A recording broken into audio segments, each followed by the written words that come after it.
Hi, I'm Dara Thomason of Stitch Quilting Co. These videos that I have prepared for you are beginner quilting videos. So I'm going to take you from your shopping all the way to the production of your quilt, all the way to free motion quilting it, putting the binding on, and at the very end getting the label. So I hope you enjoy these 7 series of videos on how to make a quilt from start to finish. Now, the purpose of me doing these videos and putting them out there is that I am hosting what's called a Learn to Quilt charity quilt along. I feel like this world needs a lot more love in it, and so by giving quilts to those who are in need, we'll put a lot of love in the world. The first video is specifically for what you need to have and what you need to do to be ready to make a quilt. So it's not as simple as knitting and crocheting where you just need some needles or a hook.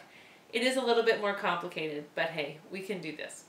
All right, so the first part that I want to talk about is fabric. I love fabric, and so there's many different ways to purchase fabric. It can be very overwhelming. So I'm going to show you some of the fabric, the ways that you can buy fabric. Okay, so one of the ways you can buy fabric is called a fat quarter, which is a really funny way of saying the fabric has been cut in 18 inches by 22 inches. And so a lot of times you can buy fat quarters in a collection. So a designer will design a whole bunch of fabrics that all go together really nicely, and they put them in a bundle. So they look really pretty, like on my shelf. I have some beautiful fabric bundles. And in fact, they're so pretty sometimes I have a hard time using them. But these are a fat quarter. And so that's one way. Another way is there's what's called a jelly roll. This one is just a little bit bigger. It's a 3.5 inch roll. So this is called a pre-cut. And quite often you can buy pre-cuts as well. They come in a variety. So here, this one is the Leleche Basics. I love these from Riley Blake, and just a really great design. This one, these are the 7-inch stackers. So they're pre-cut this way, 7 inches, and that's also from their Basics line. We also have what's called a layer cake. And so this is a 10-inch stacker. Here, I can just take this off and show you. So again, a designer has beautiful fabrics, and they have a selection of all of the fabrics, and that comes in 10-inch stackers. So that's another really beautiful way of buying fabric. Now, the most traditional is buying it by the yardage. And so when you buy yardage, it is approximately 42 inches wide. And so on the fabric, they have what's called a selvage edge. So when they're actually making the fabric, they have all the threads that go this way, and then they weave all the threads going this way. And so at the ends of these machines, they have the edges. And so when you're at a store, you can see that the weave is slightly different than on the fabric. So when you are quilting, you're actually not going to use any of this part. And also you can see that there's punctures in there, and that's because of the way that it's being made, because it is essentially threads that are being crossed and woven to make this fabric. So when you're working on your reading patterns, you need to make sure that you trim this part off, okay? And we're going to talk about how to do the trimming and the tools required. So a lot of the patterns that you'll see, they'll have what's called width of fabric, or WOF. And so when you're cutting, for example, this is your width of fabric, okay? And so you're going to exclude the selvage edge, and then you're going to be able to cut that way. So most fabrics come, it's about 42, and you can plan on having 40 inches basically of the cotton that you're using, and that's going to be able to use that for your yardage. Now, material-wise, when you're quilting, so traditionally quilter's cotton is 100% cotton, and it's a really good quality weave. You can, after feeling fabric for a while, even going into any quality quilt shop, you can tell the difference in the fabrics. Just like when we buy sheets for our beds and you have different thread count, it's the same idea.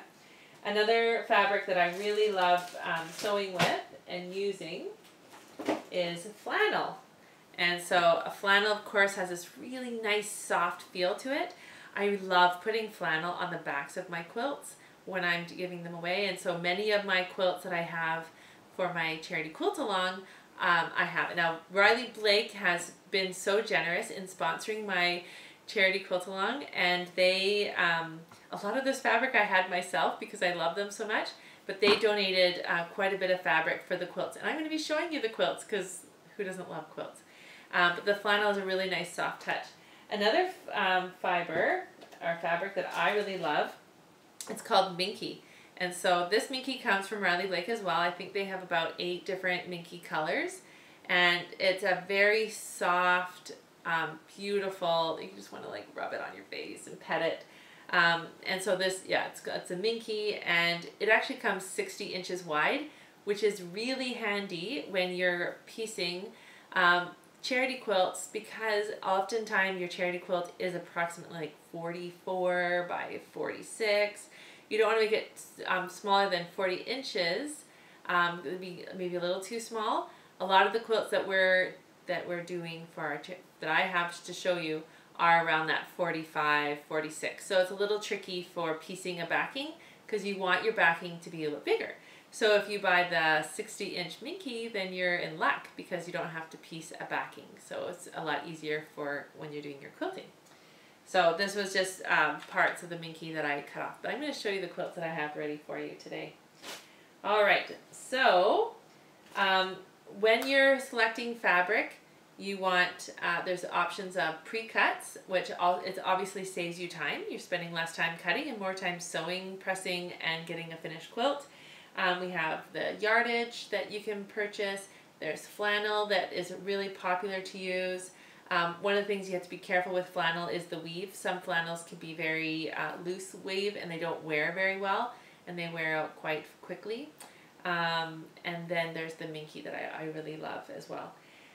There is quite often a debate whether you should pre-wash your fabrics. I generally, because the quality is there when you buy the quality cotton, I don't necessarily pre-wash. However, if I have some reds, really rich reds or pinks, fuchsia colors, I will definitely pre-wash them because they can bleed, and if they bleed into other fabrics, then your quilt's not going to hold up as well. So I would definitely recommend you pre-washing those. And all my flannels, I always pre-wash flannels because they do have quite a bit of shrinkage. And I really love when they come out of the dryer and they're super extra fluffy. Then I know that won't have any shrinkage when when I piece the top. And I usually piece my top with cotton, and then I have a flannel backing, so they're not going to wash the same way, and they're not going to dry the same way. So I always wash my my flannels before I use them. So that's my tip. And Minky, you don't need to bother pre-washing at all. One of the downfalls with Minky is that when you cut the selvage, when you cut the edge, this tends to kind of fly around. So it can be a bit of a mess. When I was making rag quilts with Minky, I basically just wore the same pants every time I worked on them, and I just kept the vacuum cleaner right beside my sewing machine because it was a mess. However, one of the tricks to do with Minky is that when you cut it, just take it over outside, just shake it out, and then if you put it in the dryer, it will get rid of all of that. And so once it's cut, like, I don't have any more worries of it peeling or making a fluff. But once it's gotten rid of, shed everything, it's all good. So that's a good tip to keep in mind. Yeah, so we want, and just like anything, if you want to have a good quality product, you have to spend the money on the good quality cotton. There's a lot of different cotton out there, and depending on the project that you're working on, I guess will determine how much that you spend. but I definitely feel like if you're going to put the time and effort into making something, you want to have that quality there. So that's really important. All right, so have fun with colors. We're not going to get into all the colors and all of that, but I always say when you're picking fabrics, if you think they look great, then they probably look great. So have fun shopping and selecting all of your cottons. Now, I again encourage you to post and tag me on any of the pictures. You can tag me at Stitch Quilting Co. or you can use the hashtag charityqal. All right, happy shopping.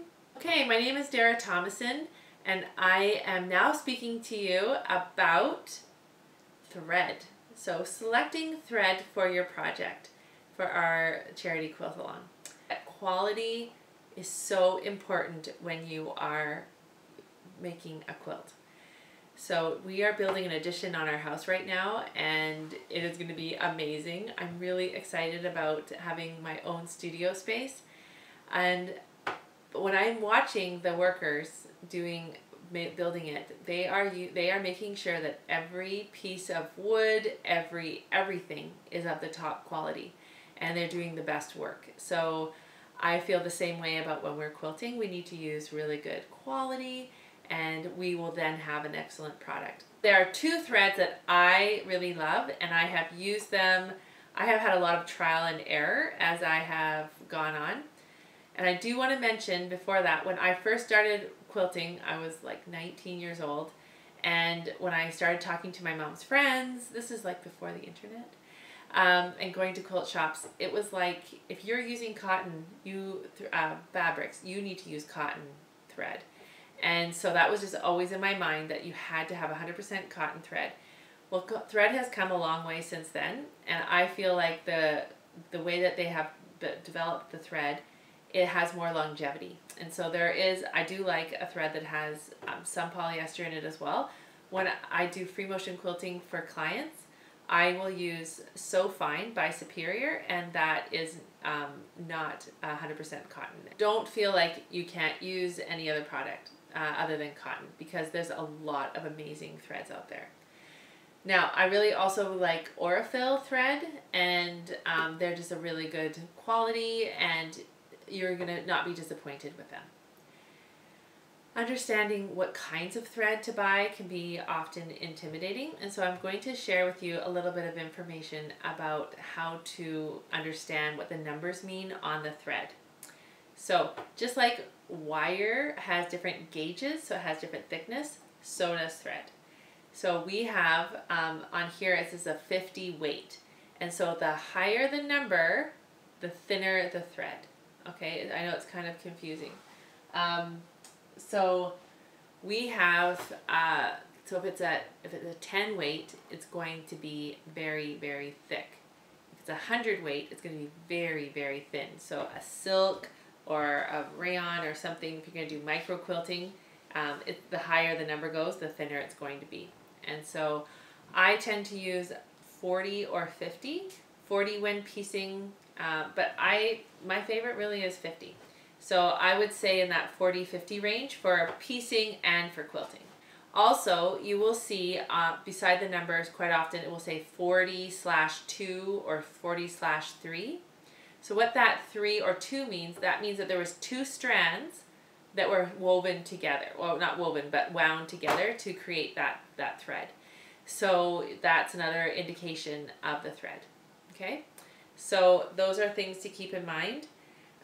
Also, when you're buying, there's different sizes of thread.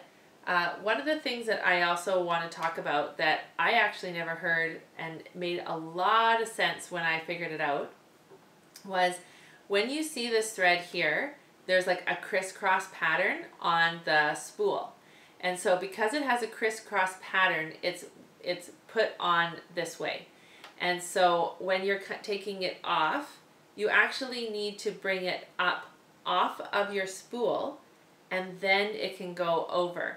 Because otherwise, if it just keeps going this way, it's just going to keep winding and winding, and then it's going to build up. So it's because when you look at your sewing machine, it comes down, it comes through all of these different places, up, down, and around, and then it's going to go through a needle, through the hole of the needle. And so if it keeps winding and winding and twisting, of course, you know, when you have a towel and you're wringing out a towel, the more you twist it, the thicker it's going to get. It's the same thing with thread. And so many of my students get so frustrated with free motion quilting because you get thread breaks and it just seems like it's going all over the place. And one of the main problems is if your thread is put on this way and then you're taking it off this way, it's just going to keep you know, it's going to keep winding and winding, and it's just going to build and build, and so the thread is going thicker and thicker. But if you're able to have a nice arm like this, mine kind of broke, so I'd have some tape, little MacGyver it. So I bring this up off of the spool, then it can unwind in the process of coming down and around. If you don't have one of these arms for your machine, some of the hacks that I've seen is getting like one of those solo cups or just any kind of cup really, and just putting your spool down beside your machine here, and then having it come off. I have my thread, my threader, and so it has a little arm on it, and so if you could rig up something like this and perhaps attach it to your machine somehow, that's totally optional. And that could be really helpful for you and your project. So when I discovered that, that really did help me, because there was times where it was crazy. Now, vice versa, there's other spools that are threaded on just straight up, like around and around, and there's no crisscross. So that also can cause a problem when you're doing it. So a lot of times the thread actually sits on the machine this way. And so when it comes off this way, as I said, it just keeps winding and getting fatter and fatter. So that's when you want to put it straight up, have an arm come off of it, and then it will go. All right, so I hope that solved some of those problems that you may or may not have had with your thread, but something really important to keep in mind. One more thing about thread before we move on to the next topic is if you are when you're piecing, it's really important to have the same color on the top and the bottom. And you also you don't want your thread to be showing through. If your tension and everything and your stitch size is correct, you generally don't see through. So when you press open your fabric and you press it, you generally don't see your thread. But you want it to be, you don't want it to be like a showcase, right? You want it to just kind of blend in. So I recommend having a neutral color, something that just kind of blends. But when you're doing your free motion quilting, if you want it to really show, I have this example. So here's one of my quilt sandwiches that I was doing up. So this side has the contrasting thread, and this size has more of a blending color thread. And so you can totally see the difference, the contrast. And so if you're just learning something new and you're not very confident in your free motion quilting abilities, I would highly recommend using a thread that's not contrasting. It just kind of blends in, and using a busier fabric. Here also I've used a solid fabric, and so these ones are the mini ones. These will also work when you're doing binding as well. That's another thing I always I tend to use the Wonder Clips for. In fact, the thicker ones I just realized they're in my bag because I was doing some hand binding at my son's football game last week. So Wonder Clips are wonderful, for sure. Now, I don't know how many of you know Nancy. So if it keeps winding and winding and twisting, of course, you know when you have a towel and you're wringing out a towel, the more you twist it, the thicker it's going to get. It's the same thing with thread. And so many of my students get so frustrated with free motion quilting because you get thread breaks and it just seems like it's going all over the place.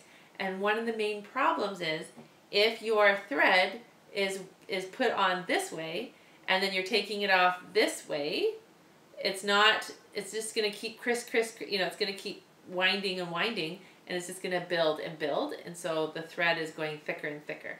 But if you're able to have a nice arm like this, mine kind of broke, so I'd have some tape, little MacGyver it.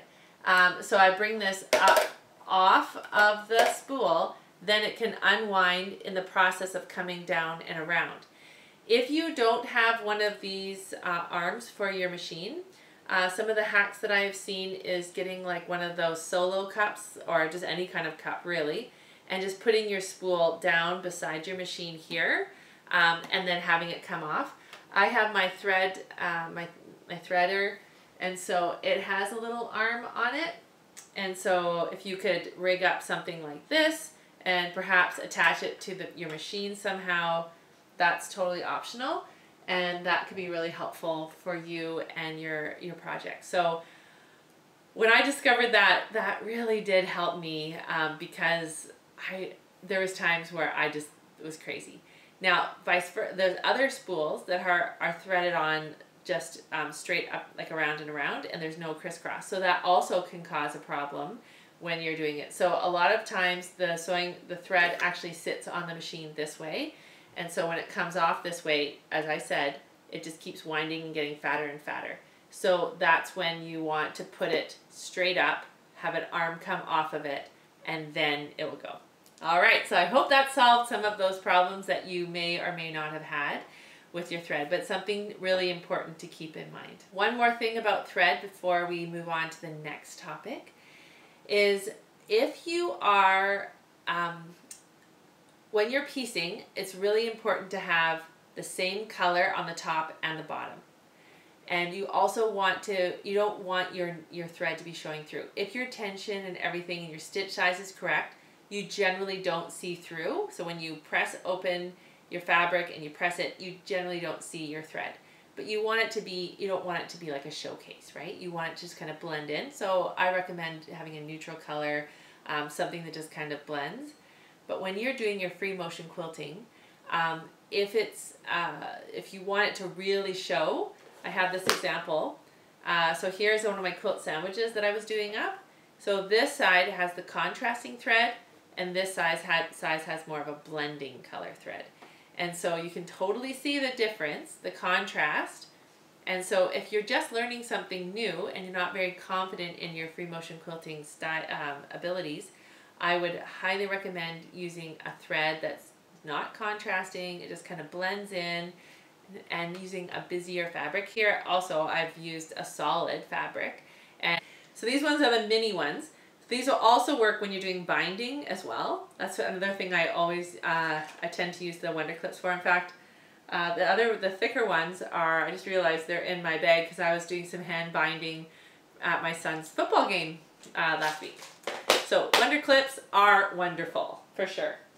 Now, I don't know how many of you know Nancy Zeman, but she was amazing, and she did a lot of really great work. She just passed away this year. But she had a whole collection of sewing tools, and they are called I Sew for Fun. And she has these lovely videos of her quilting with her granddaughters. They're all sweet little girls. And so this one's really great because I told you the story about my son who did this with his arm, and yeah. But this one's retractable. So if I had that a few years ago, I probably wouldn't have had the problem. He probably wouldn't have seen that it was sharp. He could use that potentially to cut cardboard. So I really love the safety aspect of this one for the retractable seam ripper. So I really love this one. Is a great basic. You will have 2 or 3. I had them by my sewing machine. I had them by my long arm.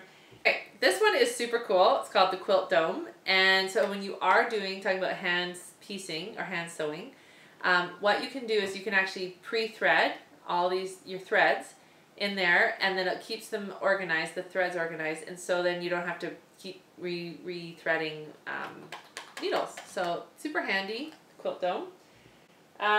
Obviously we need a tape measure, and they have a super retractable, awesome tape measure. And this one I love. So this is part of I Sew for Fun. And look, it's a magnetic pin cushion. How awesome is that?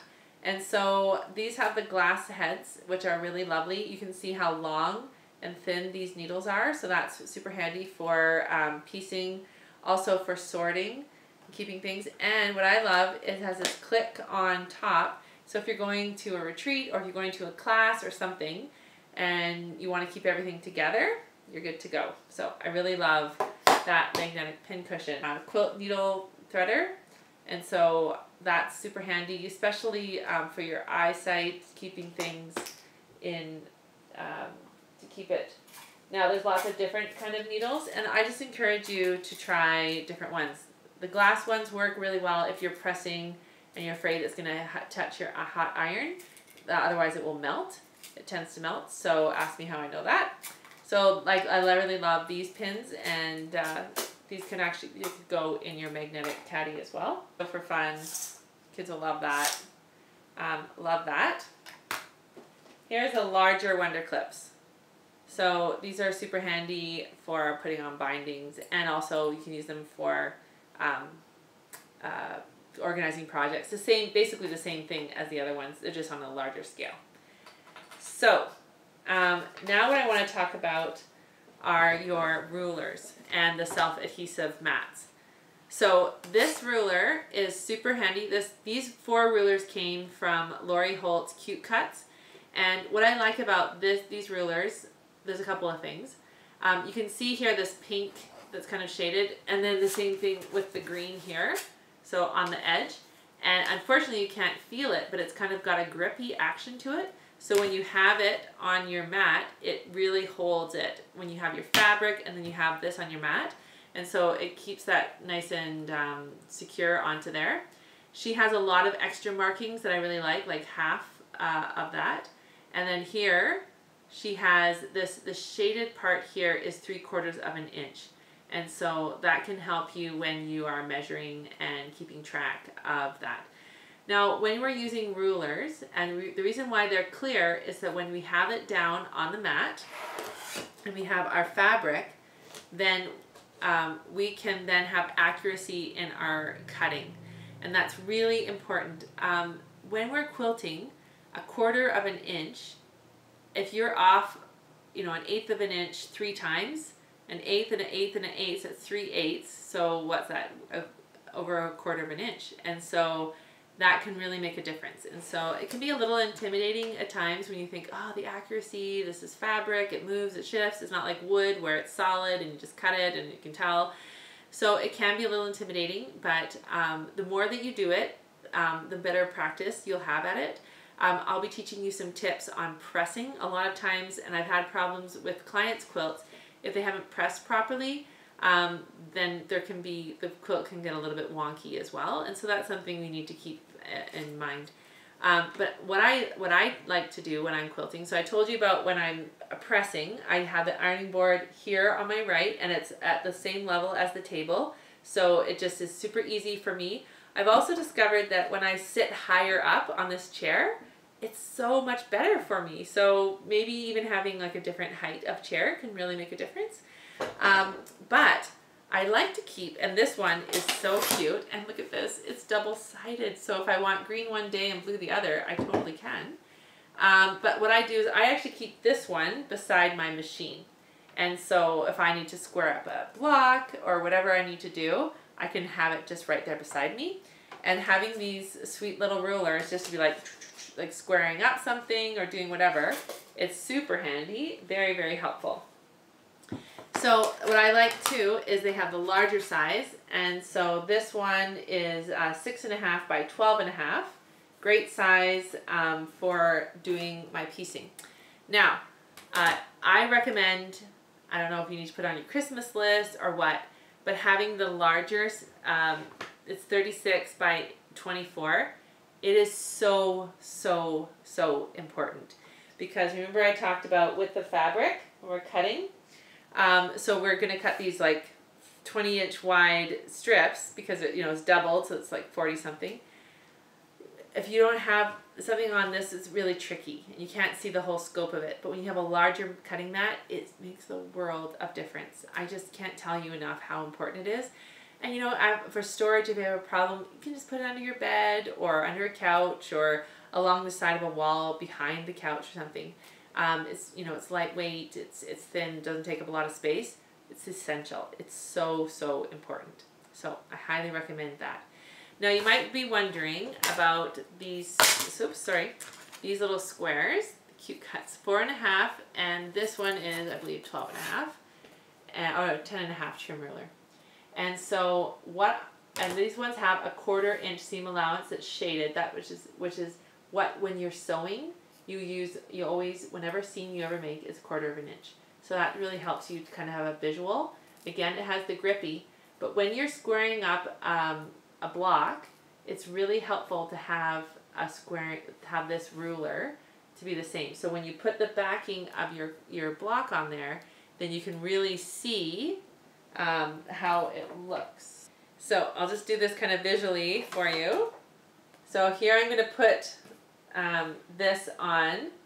So if I can put that, so imagine I'm having it on the on the cutting mat. If I have that nice and flat, then you can actually see how square my block is, okay? And then the other thing, I can kind of put it down this way and I can see how it looks. I really love her little flowers as markers, so you can kind of get a visual. Of course, this isn't totally pressed, but you can see how square it is. And so having that, that one is really good. Now, another thing that I like to use these for, especially the smaller one, it's called fussy cutting. So if you have a really fun print, which there's tons of really fun prints around here, and you wanted to do a feature and have that one of that featured over and over, you can actually see it because it's clear. You put it on your fabric, and then you can trace around it. You take your rotary cutter and just cut that out, and you've got your fussy cutted block, and that way you can see it. You can do the same thing with this. I mean, if it's just a 2.5 by 2.5, you can use that same, like a corner. You don't have to actually have it the 4.5. This is handy when it's like that, but you can do that with the other blocks as well, with the rulers. Okay, so really, really important, these mats, so great, and there's now brand new ones that are black and white, and they're really, really sweet. The rulers are really important. Of course, your rotary cutter. So pins, ironing board. If you don't have an ironing board, you could use a towel and a cloth, but they're not very expensive. And you can go to any thrift store really and pick one up. Having a good ironing board cover is really important. So that's something you might want to put a little investment in. But as far as that's concerned, I have a list on my blog of a checklist kind of all the things. But the other thing I wanted to share before I sign off on the materials is this is one of my favorite free motion quilting hacks. So this is a little fishing or tool kit or whatever. I got it at Dollarama. Here, I'm Canadian. And we have this great Dollarama. And so what I do is I keep my darning foot. Oh yeah, that's really important. A darning foot is for the free motion. We're going to be doing that later though, so you don't have to have it to do the piecing. And my walking foot. Now every machine has their walking foot might look different. Some machines actually have a built-in walking foot. So I keep my walking foot, and I keep my darning foot, and I keep my marking pen, and I keep my mashingers, my free motion quilting gloves, and I keep extra needles, and I keep extra bobbins in here.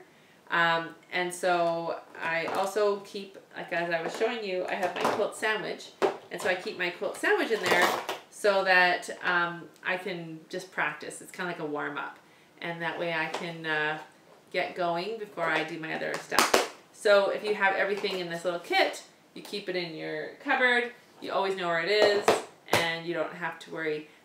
Hello, I'm Dara Thomason of Stitch Quilting Co., and in this section we're going to be learning about how to read a pattern. Now, this pattern is from my friend Julia, and I'm really proud of this pattern because I quilted this quilt. So in a sense, I'm like a cover girl. Anyways, so I love this this pattern, and so I wanted to show you to dissect a pattern and not be so intimidated by a pattern. Now, we do have free patterns included. The 9-Patch Wonder is a free pattern included in this quilt along. And so what you're going to do, of course, the biggest thing to do with a pattern is to think about your comfort level. So what level are you at? And very often the pattern designer will say who this is geared for. So here a playful quilt with easy curves for any quilter. So she's saying that almost any quilter could do this. She gives a little preamble, and then the next thing you always do is you read the entire quilt. It's like a little sit down, get a herbal tea, or also, no one's perfect, and so sometimes pattern writers make mistakes. So you need to go to usually on their website, they'll have a place on it that says corrections for the pattern. So you can go there. And then she also gives directions. So for example, she says to use a scant 1/4 inch seam. Now I talked a little bit about when you're sewing, and we're going to talk about that more, is using a 1/4 inch seam. So this is the distance, and so we have measuring tape. So it's just a little bit smaller than that 1/4 inch seam. The layout, and so it kind of helps you. This one, she has a layout. This is a smaller size, a little bit bigger size, and then a little bit bigger after that. So that the one that you're gonna have for 9 Patch Wonder, it will tell you the materials required. It gives you the cutting instructions, and then it gives you the sewing instructions. And then there's not a lot of details about binding and the free motion quilting because I'll be providing the videos, so you can kind of quilt along as you go. This week is a little heavy with our instructions, but now you know the purpose of our quilt is to put more love in the world, to develop your quilting skills. Now you have a list, and so you can go to my blog and you can see the list, and there's a printable that you can just print off, and so it's like a shopping list. So we talked about fabric, what kind of fabrics, we talked about pre-cuts, quality of cotton, we talked about thread, needle size, batting, tools that are helpful, and reading a pattern. So that is week 1. So you have your shopping list, and what you need to do, as you can see here, I have my little tote of different things that I need for being ready for this. So maybe you could just go and get a tote or something and put all of the materials that you need. Week 2, I'm going to be showing you how to use your tools, because we're going to be cutting out our fabric. So I hope you're ready to join me on that. And so I will see you